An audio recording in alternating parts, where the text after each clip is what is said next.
Welcome to the Healthy Heart Show, where we pull back the curtain on conventional medicine and dive into the root causes of cardiovascular health.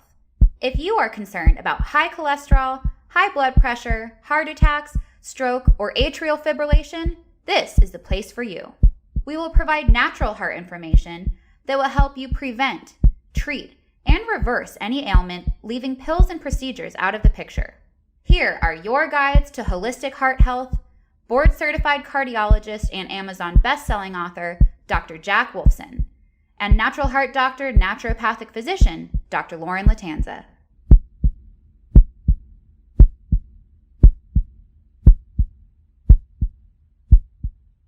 Hello, everyone. Dr. Jack Wolfson, board-certified cardiologist at Natural Heart Doctor. Welcome to another episode of the Healthy Heart Show, where our goal here is to give you the best heart health information with the goal of the 100-year heart. We believe everyone deserves the 100-year heart.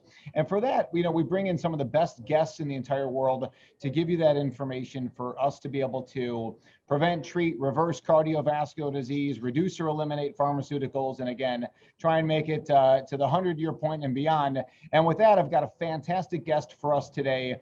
His name is Robb Wolf. And if you don't know Robb Wolf and you're in my ecosystem, I'd be surprised because I wrote my book, The Paleo Cardiologist. And prior to that, he wrote a book that was all about paleo as well. It was called The Paleo Solution. And then since then, he wrote a couple more books. One is called Wired to Eat. And then most recently, he was the co-author with Diana Rogers on a book called Sacred Cow. And we'll dive into all those things and kind of what all that means. He is also a former research bioscientist, 2 times, again, when he wrote those books, 2-time New York Times and Wall Street Journal best-selling author. He's a CrossFitter. He's on the Discovery Channel's I Caveman series. And then also maybe he can tell us a little bit how he took down a 650-pound elk with a hand-thrown spear. Robb Wolf, welcome. Thank you. And the answer to that is hunger, extreme hunger. Well, tell us about that, right? Because that's kind of how our ancestors have been living for hundreds of thousands, if not millions of years. And maybe dive into that a little bit about how hunger shows us what we need and how to survive in order to achieve it.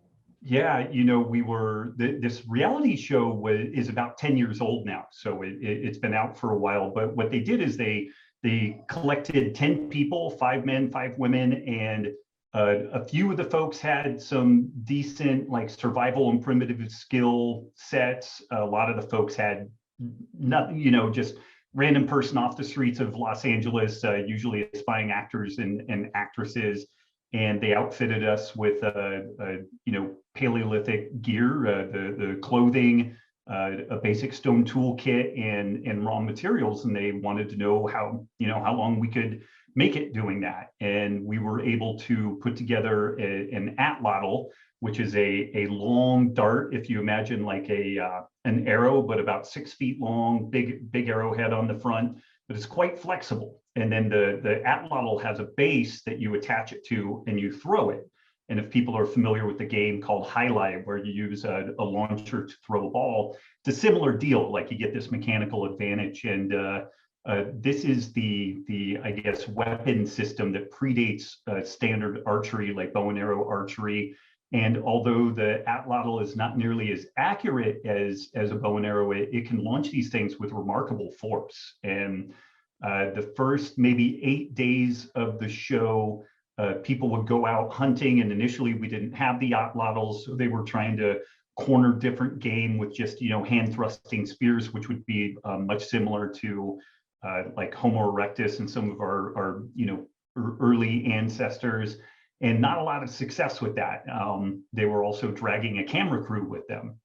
On about day 8, 9, the camera crew had kind of given up on whether or not we would succeed. And so we went out with a very small group. It was just myself and 2 other people, and then 2 camera operators. And we asked the camera operators to set up quite far away from us. And we agreed to wear some GoPros so that would be the close-up stuff. And then they would be set up to be able to see things from a distance, about a mile away, actually, with the really powerful lenses that they have to zoom in.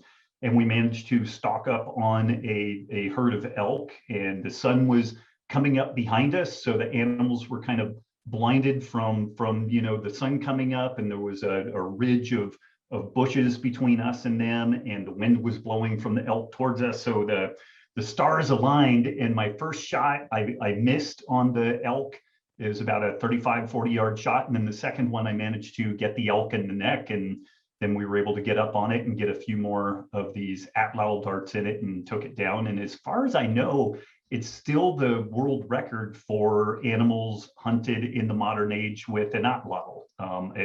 That may have changed. It's not a real popular hunting genre, but it was a fascinating kind of story. And definitely at that point, we'd gone about 10 days with zero food, or very, very little food that we were able to forage in this area. And it was quite cold. I ended up losing more than 20 pounds in the 2 weeks of this show. And it was interesting how much focus and tenacity you end up developing when you're literally drifting into that kind of starvation mode, where you've not eaten in a long time. You've been burning about 4,000 calories a day just to survive and move about and collect firewood and all that type of stuff. So it was a very interesting experience. And then we ended up butchering and parting the animal out with stone tools, had to hump all that meat back to the camp, but we ended up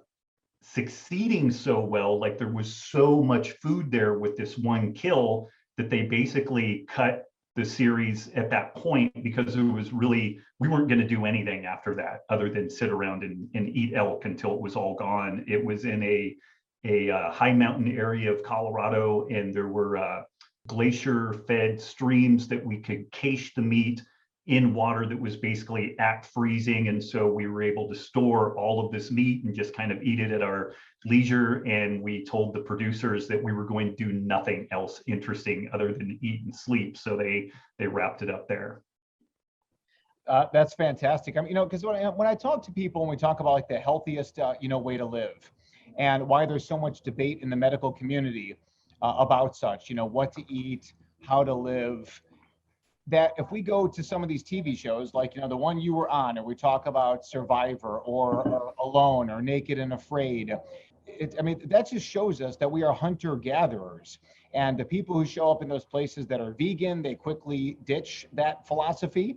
And again, it just shows that everybody is on the hunt, looking for the seafood, looking for the animal products. And I use that really to springboard people and to say, like, there really shouldn't be much debate. It's just common sense. And tell me again, like, why have we as a society, why have we lost the common sense approach? Well, I mean, it's interesting. In my third book, Sacred Cow, we talked a little bit about this. I mean, once civilization really developed and we started using agriculture, you could make the case that humanity was on this train of kind of feast and famine, and literal feast and famine. And this is something that is in pretty stark contrast to hunter-gatherers. Hunter-gatherers were really crafty at being able to extract resources out of their environment. There was almost always something available that these folks could eat. And if they couldn't find something in their immediate area to eat, they could move somewhere else. And when we look at the archaeological record around hunter-gatherers, there's very little evidence of prolonged bouts of starvation. Whereas when we shifted into agriculture, when we had food, we had a surplus of it oftentimes, but then we had lost a lot of the skills to be able to extract a lot of nutrition out of our environment.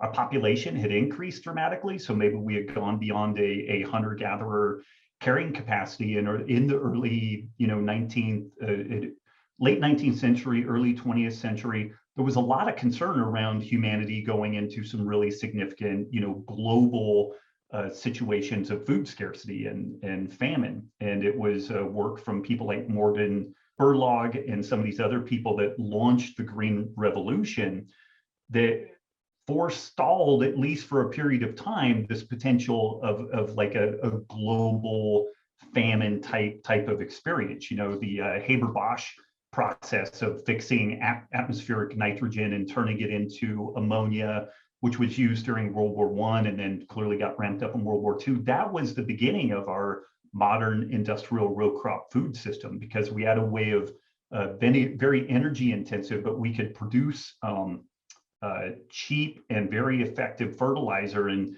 take land that was usually very marginal and bring up its capacity. But the thing is the bulk of the food that was being produced is these kind of low nutrient density, starchy food crops. And certainly it has bled over into our animal food production, because prior to about World War II, chicken wasn't the mainstay. The chicken was kind of a very rare kind of treat, because from an ecological perspective, ruminant animals are really where people have historically gotten the bulk of their animal protein sources, because they are kind of the ubiquitous animal out in the environment. And things like pork were very secondary.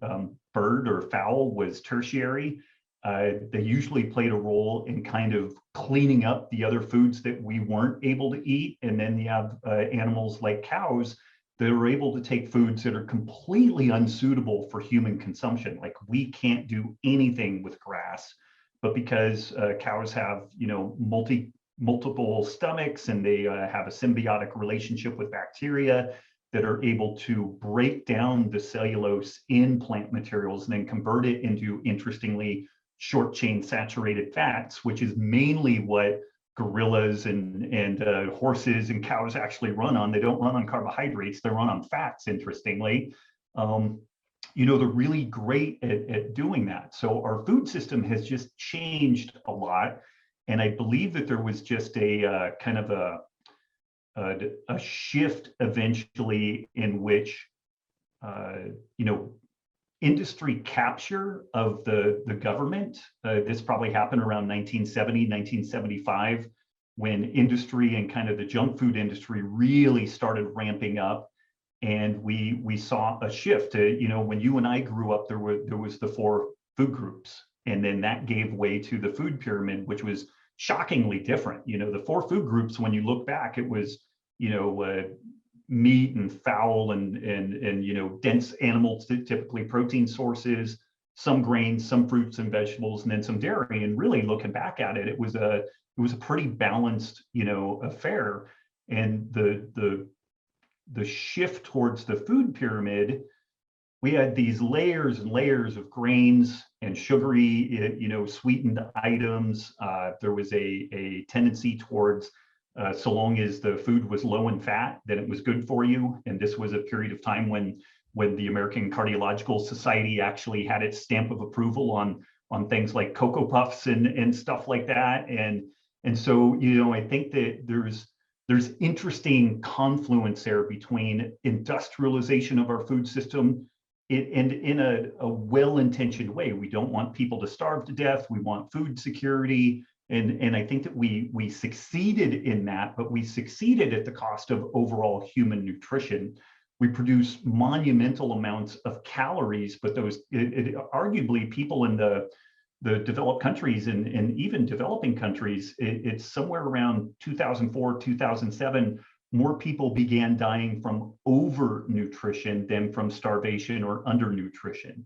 And this is the first time that this has ever happened in history, that people began dying in larger amounts from diseases of modernity, from overconsumption of poor calories, than from other factors. So I mean, there's a lot that goes into it. And again, in our third book, Sacred Cow, we really dug into a lot of that kind of socio-political history around that, because it's complex. And I think understanding the mechanisms of how we got to that spot can really better inform maybe what we do as we move forward. Because when we look around, with things like Impossible Foods and Impossible Burger, the movement to further industrialize our food and further move us away from food that really looks like something that humans have eaten in recent history is super sexy. Like, there's a ton of money that's gone into these startups for like lab grown meat and taking industrial row crop, foodstuffs and trying to turn it into something that looks like meat. And the scary thing about that is people are really excited about it. It really looks like an interesting or good alternative, but it's neither good for sustainability, and it's certainly not good for human health. And thankfully, Impossible Foods, even though they did a very robust IPO early last year, they're getting absolutely shellacked right now because they can't make this thing scale. It's incredibly expensive, incredibly wasteful to produce this stuff. And I'm hopeful that Impossible Foods will be a relic of history here pretty soon, but it shows how much money and how much interest is put into this industrialization process versus just encouraging people to largely eat local and eat minimally processed foods. Yeah, I mean, certainly, and those are all fantastic points. And again, thank you so much. You're speaking with Robb Wolf, author of 3 books, New York Times bestseller, CrossFitter, hunter, and sometime gatherer, and really just a fantastic, really just a total leader in the health and wellness space. So, so appreciate you being on. And I think, once again, I think as it comes to mass agriculture and what we've done to industrialize and put agriculture on every corner of the earth, it really it's about that survival of a species as opposed to how do we best thrive? What is the most optimal way, for us to exist? And I think really it's kind of, some of the pushback probably are their own limitations with Impossible Foods and some of these other vegan, propaganda companies in bed, with venture capitalists and all looking to, exploit the next big thing. I think the pushback, maybe in some ways, is from people like you, like myself, and then maybe kind of throw in some of the, a lot of these other authors and health authorities, and talking about the benefits of eating animal foods and the benefits of eating seafood. And you get a lot of people these days, they're talking about certainly paleo, but keto, and even on into carnivore. And I don't recall, when I read your book, The Paleo Solution, and certainly when I wrote my book, The Paleo Cardiologist, we were pushing the benefits of meat and seafood, and of course, ethically raised and the best of the best product, but we were never really condemning the vast majority of vegetables. So what do you think about the concept that vegetables are dangerous to us? Oh man, I gotta say, so it's funny. I was invited to do a talk at California State University, Chico, back around 2010, I guess. And funny enough, it was a cardiologist there at the hospital that is associated with the university that invited me to do this. I'm blanking on his name, but he had started using kind of a paleo template with his patients and saw amazing results for these people. And so he wanted me to give a talk, and then the dietetics department really lost their minds. They're like, this guy cannot speak here. He can't speak to what the cardiologist wanted me to do was to speak to the group of cardiology patients that they had that year. Each year, the folks that go through stenting and different processes, they have some, in-house education. So they kind of shut that down, but then there was some back and forth, and eventually I was able to give a presentation, but it went to the hospital staff instead of the patients. They wanted like a layer of buffer between myself and the patients. And one of the other doctors there was saying, well, that's the guy that says to only eat meat. And I really railed against that. I'm like, no, this is ridiculous. Look at all these plants that I eat and all this stuff. I probably eat more plants than you do. And I got into all of this stuff because of a really terrible case of ulcerative colitis. Like I nearly died from them. I'm about 170 pounds right now. At the low ebb of my ulcerative colitis, I was about 125, 130 pounds. So if you imagine 40 or 50 pounds less of me, like I was emaciated, terrible health, depression, I mean, on and on. And so this paleo type template was a lifesaver for me, but I always was diligent in including a lot of plant material. And my digestion was better, but it wasn't perfect. And honestly, looking back, it wasn't great in many regards. So fast forward to maybe 2012, 2013, and I started seeing people talk about these carnivore, zero carb, approaches. And what I saw almost uniformly were people who had suffered from terrible autoimmune and gut issues who had done everything. I mean, they tried vegan, then they went paleo and they saw a little improvement. And then they went keto and they saw further improvement. And then autoimmune paleo. And then eventually they just tried cutting out all animal products. And like magic, these people reported like massive improvements in their digestion, the niggling, GI disturbances that they had, gas, bloating, IBS, systemic inflammatory issues, neurological issues. It just seemed to be gone. And I was stunned by that. I'm like, this is just crazy. I couldn't believe this, but I was kind of the heretic that in the beginning was just suggesting pulling out grains, legumes, and dairy, at least for a while, to see what would happen. And I saw this amazing improvement. And what I was seeing in these kind of carnivore communities were people who were the sickest of the sick. And they had tried everything. And then they tried this, different iterations of carnivore, which oddly enough, there's like a million different iterations on that, but they tried something that was just very low in plant material, and they were thriving on it, doing really well, and nothing else that they had done really seemed to work. And so I started tinkering with that, and lo and behold, what I found was that the vast majority of my remaining gut issues were probably, plant driven. And I don't know if it's fiber or the particular types of fiber, but it took me a while to figure out that, I can have a little bit of broccoli so long as it is absolutely cooked to death and it has enough bacon fat on it and all that type of stuff. I can do some asparagus pretty well, some artichokes, carrots, like root vegetables, I do okay with so long as there's not a ton of them. But what I found is that to feel good and to not have these extenuating GI problems that I had suffered my whole life, I had a really narrow palette of plants that I personally could consume on any type of a regular basis and be okay. And kind of the closer that I was to this, kind of carnivore template, I did quite well. And interestingly, I used to always get acne from different dairy products, like cheese or yogurt and things like that.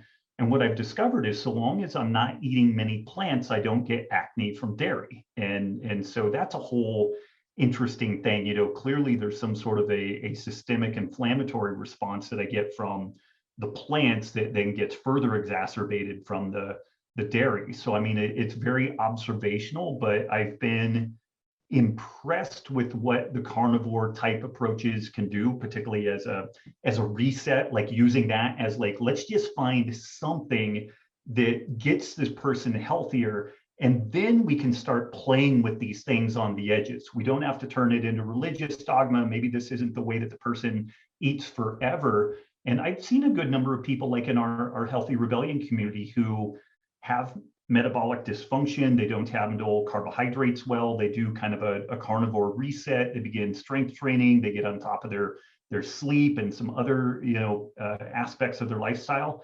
And then they're able to reintroduce some of these foods. So it's kind of all over the map, but I've been impressed with what carnivore can do from kind of a interventionalist standpoint. And some people need to stay that way pretty much the rest of their lives.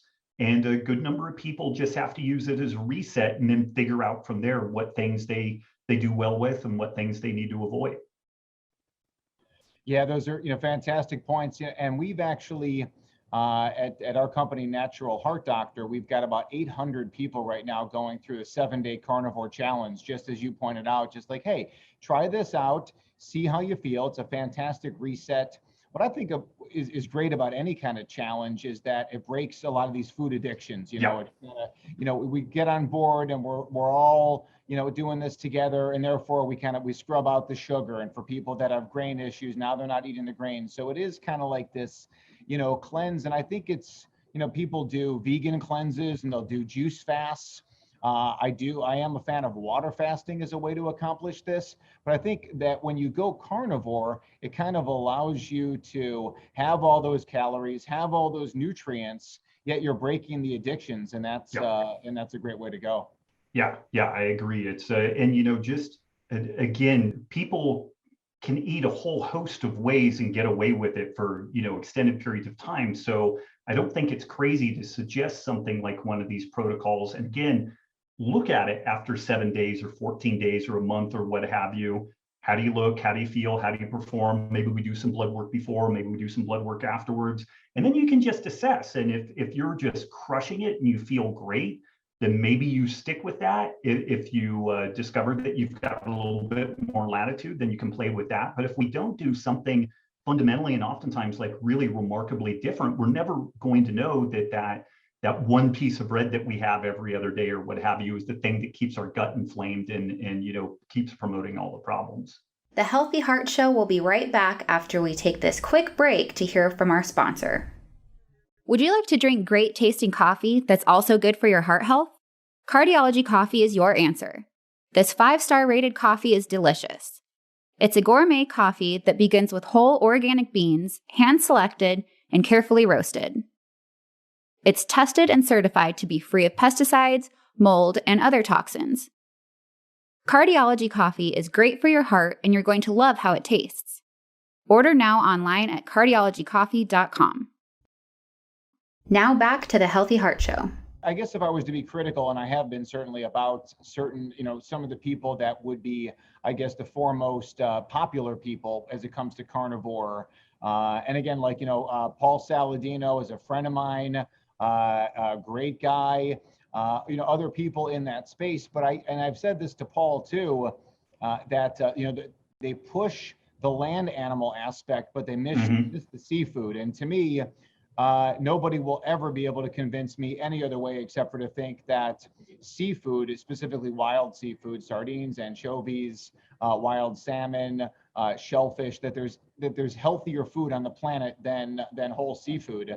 And so anyone who goes carnivore, I make sure that, again, we at least, if we call it like a carnivore pyramid, that pyramid is half land animal and the other half is seafood. What do you think? I think that's brilliant. And if we do just a very dispassionate analysis of nutrient density, the total nutrition provided per calorie, the most nutrient dense items that we can consume are kind of herbs and spices, although there are potentially immunogenic problems with, the plant material. So we'll kind of ignore those for a minute. But then when we get into animal products, seafood kind of beats the pants off of meat, other than maybe some organ meats and stuff like that. But I think for a host of reasons, not the least of which is just kind of palate fatigue, like just having some options on there.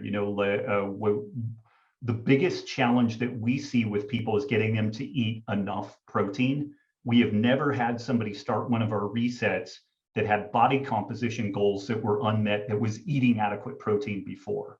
And so getting them ramped up on protein is really important, but folks will be like, man, I can't do another steak. I can't do another hamburger. And so what we end up recommending is, well, cook some steak, cook some hamburger, cook some salmon, cook some shrimp, have some scallops. And then when you put your plate together, instead of it being 50 grams of protein from steak, it's maybe 20 from steak, 20 from salmon, a little bit from something else. And it's really quite easy for people to eat that just from like a palate fatigue perspective. And then I guarantee you, if you run that through like a nutrition analyzer like Chronometer or whatnot, you're going to have a much better nutrient profile, the omega-3s, iodine, some other kind of key nutrients in there. So I think that's fantastic. And I do think the recommendation for good quality seafood is underplayed throughout all of the ancestral health space for sure. Yeah, especially, one of my favorite foods, Rob, is salmon roe. And if you think about, almost like because we would always say, hey, a chicken egg is a cocoon for a baby chicken. It contains everything a chicken needs to come to life. You can't raise a chicken on oatmeal. Or if you think about like salmon roe, like each one of those is an individual egg that grows a salmon. And then ultimately too, is that people with the highest levels, and this, of course, you talk about this, the people with the highest levels of omega-3s have the lowest risk of everything. And you get the omega-3s from seafood. You're not going to get it from chia seeds and walnuts, and flax seeds. You got to eat the seafood, even as it pertains to this global pandemic going on right now, whatever that's called. I don't know, let's call it COVID. That there's literature that talks about how high level of omega-3 is most predictive against the symptoms of whatever COVID is from. Right. Yeah. Lauren Cordain did some great work on that early in the paleo diet scene, just kind of looking at the proposed omega-3 to omega-6 intake of hunter-gatherers. And it's modern diets in particular tend to be maybe 20 to one out of balance, skewed towards that pro-inflammatory omega-6 side of the equation due to seed oils and some of the feeds that animals are consuming and whatnot. All right. So, I mean, I think pretty much our positions on nutrition are totally, in alignment. Let me ask you this. Let's just suppose that I'm a 51-year-old guy who played high school football and was very active, and played tennis and I used to do all these different physical activities. But now I've been a couch potato for 30 years. How do I get back into the game? I know obviously that you've got, CrossFit, and you've been very popular in that movement. And I've done CrossFit and I love it. I think you'll appreciate this. Like when I was doing CrossFit, and I kind of go in and out, but it's like when I go and then I say something to my wife, I'm going to CrossFit, and she's like, oh no, you can't go. We got this, and this. And I'm like, no, I got to go. Like, like they need me there. Like the team needs me. And she's like, no one needs you. They don't even know who you are. What do you like? They don't need you. They'll survive. I'm like, no, you don't understand. Like, this is my tribe. These are my people. I got to go. So anyways, take me through this as far as like, again, I'm 51 years old. How do I get back into the game safely and effectively? Yeah, it's a great question. And you actually staged that up really well because, like the standard kind of big box gym scenario is honestly pretty boring. Like going and doing 3 sets of 10 of selectorized weights on a machine or a bench press or what have you. I mean, it's okay. Like it can be kind of enjoyable, but the interesting thing about CrossFit is you tackle it more like a game. It's almost more like an obstacle course. So you've got this list of things you've got to get through. You try to get through it as quickly and efficiently as you can. And so it's kind of time efficient. You get a really broad number of kind of physiological inputs. There's strength, there's endurance, there's anaerobic components to it. And then you really touch on this thing, your team, your tribe. Like there are people there who care about you, want to see you, and you miss seeing them. And that community part is huge. And I think that it is really underappreciated. I do think that this is where things like yoga and martial arts, like I mainly do old guy Brazilian jiu-jitsu, and I do a little bit of weightlifting peripheral to that. But jiu-jitsu is great exercise. It's a great stimulus for my mind because it's this constant challenge. But it's really the enjoyment of being there with people. Like it's like towel snapping at each other all the time. We just make fun of each other and have a lot of fun, and people are there to care for you. So I think when somebody's considering how to get back into this stuff, you really just have to look at what is compelling, like what's going to be interesting. And I know for some people, the notion of working out indoors, they're just like, I would rather just get super fat and die. Like I just can't do that. And so these are the folks that are like the consummate like mountain bikers, cross country skiers, road cyclists, and all that type of stuff. Other people really enjoy like the group fitness thing, something like CrossFit or some of these more like online, fitness things where there's a little bit of a virtual community to it. But I really think the key to that is just knowing what is going to be compelling for someone. And if they don't know what that is, then they probably need to just pick 5 or 6 different things and go check them out and give each one maybe a week to 2 weeks and give it a shot. Because the most important thing is that folks find something that they stick with.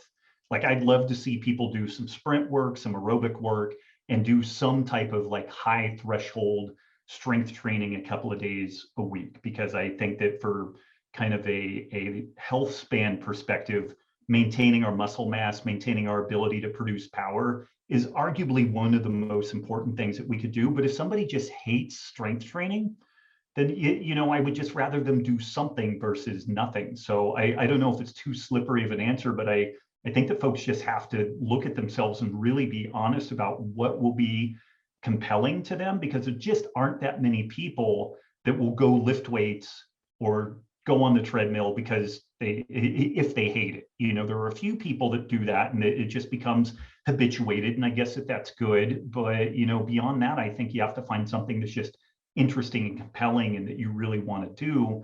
And then if you can dovetail in that community piece so that people are accountable to you and you are accountable to them, it's much more likely that the individual will stick with that.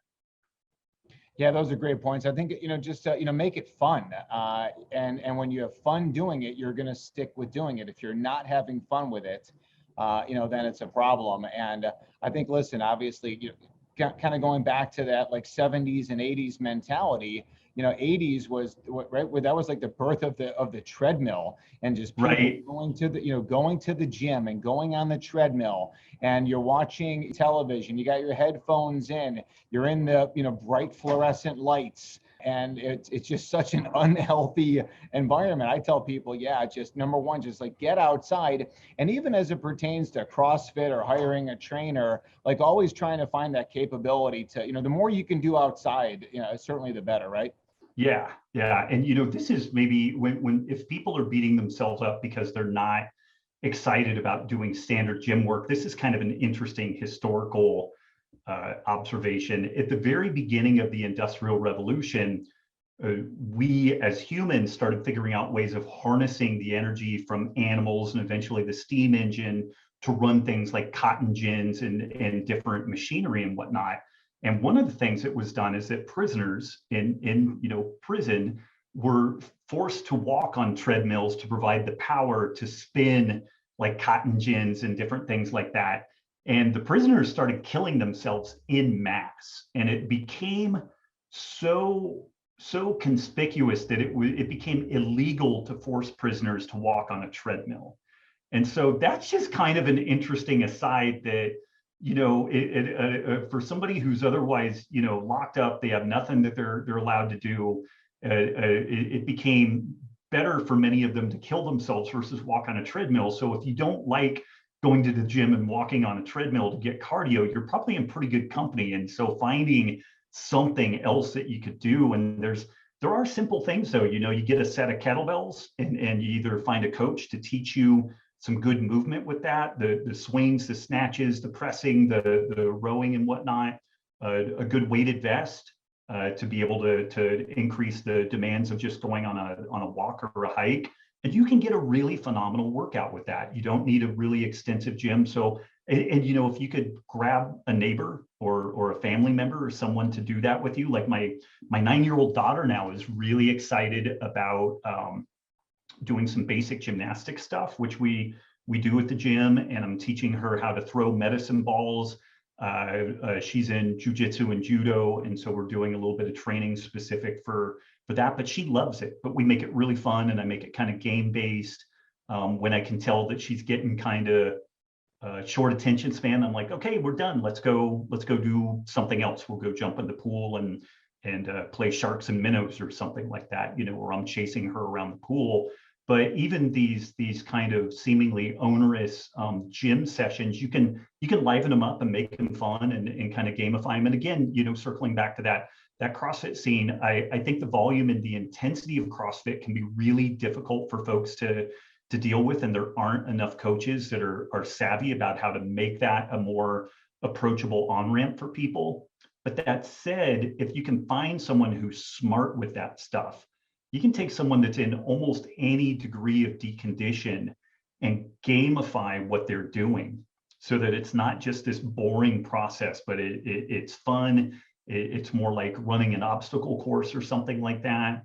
And again, you can monitor. We've had clients that were, we had a client that was 450 pounds, 5'9", 450 pounds. And, there wasn't much we could do with this guy in the beginning. And over the course of working with him for 5 years, we got him down to 195 pounds. And at that 195 pounds, he was like barrel chested, like a 28-inch waist, jacked. And I mean, he went from just being enormously overweight and obese to just a hell of a physical specimen. And he's continued to do this stuff now for the better part of 15 years, I guess. And so, but when we started with him, it was super simple. We would take him on a walk, and then he would do push-ups against a counter against the wall. And then he would have to catch his breath to do that. And then we would do another walk and another set of push-ups against the counter. So, you can modify this stuff for anybody's fitness level, but I think all too often coaches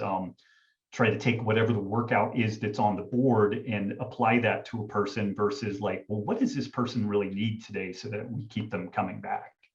Yeah, and I think, back to your story about people on the treadmills and eventually killing themselves. Can you imagine if it was fast forward to today and now you're on the treadmill and you force them to watch CNN or other mainstream media, and all they hear is fear and gloom and doom. And because of that, again, they are just, they can't sleep.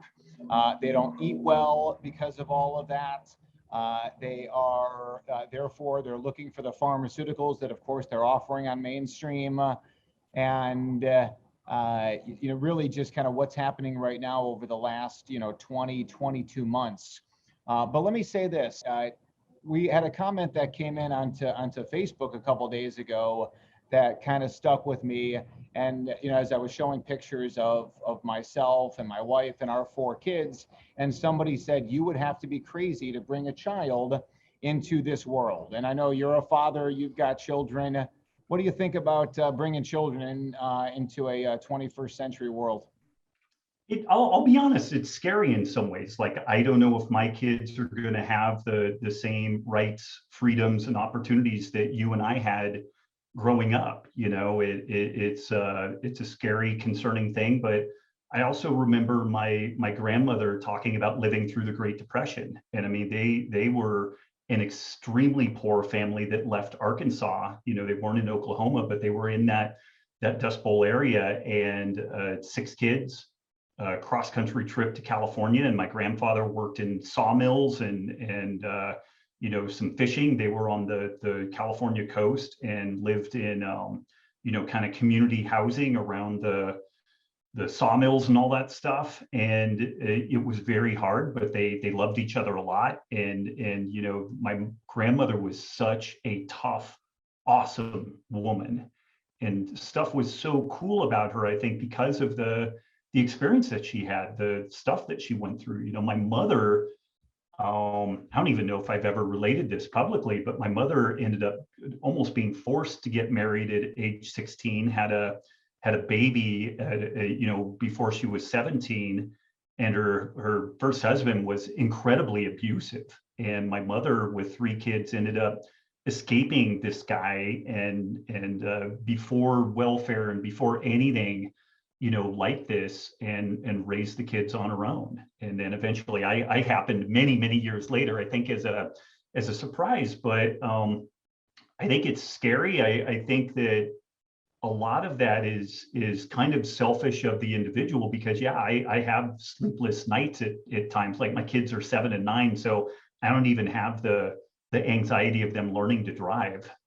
Like, I can't even, when that part of the world starts kicking in, I think I'm really going to be concerned. But I think also the world needs smart, critical thinking people. And I'm really doing my best to do that with my girls, because I just don't see great, common sense or the ability to think critically and to question what these dominant paradigms are out there. The dominant paradigm for ages has been that a high carb, low fat diet is the cure for all ills, particularly cardiovascular disease. And we've done that in spades, and it hasn't worked. It's made things worse. So there's clearly something not right there. We have all kinds of narrative around, grazing animals are the most injurious thing to the environment and are going to, they're the worst feature of climate change. And when you really dig into the literature on that, it's just patently false. But there are too few people that really just have the basic critical thinking abilities to discern all that. And I don't know what my kids are going to get into, but at a baseline, like, I really feel like even now, like, my 9-year-old asks amazing questions, like super insightful, thoughtful questions. And although I have some very, I guess, kind of deeply held beliefs and thoughts about the world, when she asks a question, I do my best to kind of give multiple angles on it. Well, some people think this and some other people think this, but what's the most important thing when we're thinking about this? And she'll be like, well, we need a model that reflects reality. And I'm like, bingo. If a 9-year-old really groks that, it's like, if somebody's telling you something, And you're like, well, explain your model to me, and how does this predict what's going to go forward, and how do we modify things? And the person's got nothing for you, then you know it's like you're already kind of like, I don't know that I'm really going to buy into this. Whereas if somebody has a really robust model and it represents reality in a significant way that can be refined over time, then I think we've got something good there. So, personally, having kids has been the greatest joy of my life. Some days I'm like, I really wish I had had them 20 years earlier. I'm going to be 50 in January, and they're full of piss and vinegar. And some days I am not full of piss and vinegar. So, I mean, there are some challenges there. And I am anxious about where the world will go, but we need good people in the world. We need another generation of critical thinkers, and honestly, not to make it kind of political, but I think we really need a group of people that are to their deathbed committed to freedom and access of information and ability above all else. Like we really have to, I think, put that forward. I think that this COVID pandemic has done a fascinating thing, which it has weaponized health and public health in particular against us in a way that Pol Pot and Nazi Germany couldn't have even dreamt of. Like, because it's such a compelling thing. Well, we're gonna do XYZ to save one life, and it's like, well, what are all the knock-on consequences and whatnot? And we're in a spot where we're unable to question those things. And so I think that it's important to have kids who can carry that banner and ask those questions. And hopefully we're just in a world that still allows that and facilitates and fosters that. Yeah, those are wonderful points. I mean, listen, kind of as it pertains to, taking away our freedoms, and essentially, I mean, even just talking about freedom of speech for that matter. So if you are, speaking out against the common narrative or questioning the narrative, well, of course, you're getting silenced. But then, where does it go next? So if you're one of those people who wants to silence people for alternative, thoughts on any particular topic, well, what's next? So maybe you're someone who is pro government intervention in our healthcare freedoms as it pertains to COVID and shots and stuff like that. But what's the next thing? Is the next thing, hey, you know what? Since we're the government, we're sponsored by big ag, by big pharma. Well, you know what? People like Robb Wolf, people like Jack Wolfson, they can't put that message out there about paleo and about keto and about carnivore because it's not good to their business. Robb Wolf was just on the Healthy Heart Show with Jack Wolfson, and he was insulting Impossible Meat. I'm a venture capitalist who also, by the way, is involved with Facebook. So let's shut him down for that kind of conversation. So people, be careful what you wish for whenever we talk about removing of freedom of speech, freedom of choice, freedom of healthcare decisions, because the next decision that's made, you may not be in favor of. It's a beautifully made point, and this is something that is crazy to me that folks don't get it. You may be in favor for the intervention today that whatever your pet topic it is, like people might think that you and I would love it if Facebook and Twitter would silence all of the vegans. I would be horrified by that. I would be absolutely horrified by that. What I want is for them to make the best case that they can and present the best model that they can.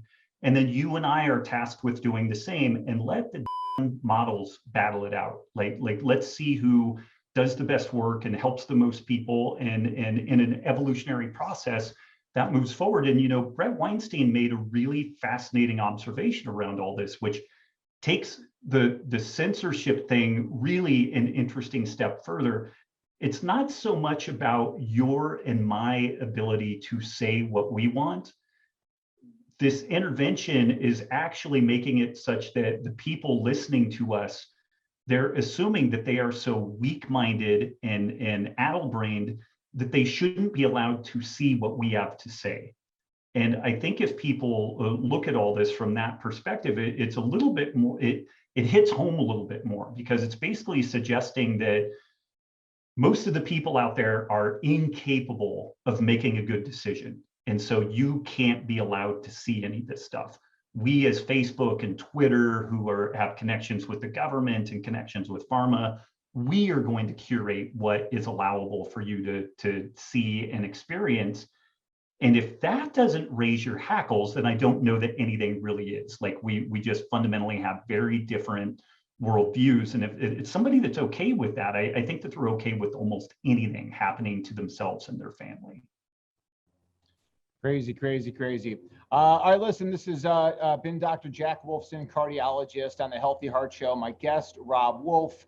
You can find Robb. He's got his book, Sacred Cow. He's got the Paleo Solution. He's got Wired to Eat. They're all fantastic books. Robb, maybe some other time in the future, we'll come back and we'll do a deep dive into electrolytes. I know you've got a fantastic company, Drink LMNT. I know you got the hat on right now, so You got the hat swag. And for those of you who are just listening to the podcast and not the video, Robb also is sporting the shirt. It's not the cow, it's the how. Perfect summary. So, Robb Wolf, thank you so much. Everyone, Dr. Jack Wolfson, Natural Heart Doctor, another episode of the Healthy Heart Show. We'll see you next time. That does it for today's episode. Thanks so much for listening to the Healthy Heart Show. Please help us get the word out by liking and subscribing to our podcast and our Facebook page, Natural Heart Doctor. Please show support for our podcast sponsor, Cardiology Coffee, your resource for organic, antioxidant-rich, mold and pesticide-free coffee shipped straight to your door. Learn more by adding @cardiologycoffee on Instagram and visiting cardiologycoffee.com. This podcast provides materials for information and educational purposes only and should not be considered medical advice. We encourage you to contact your physician for any of the health issues discussed here.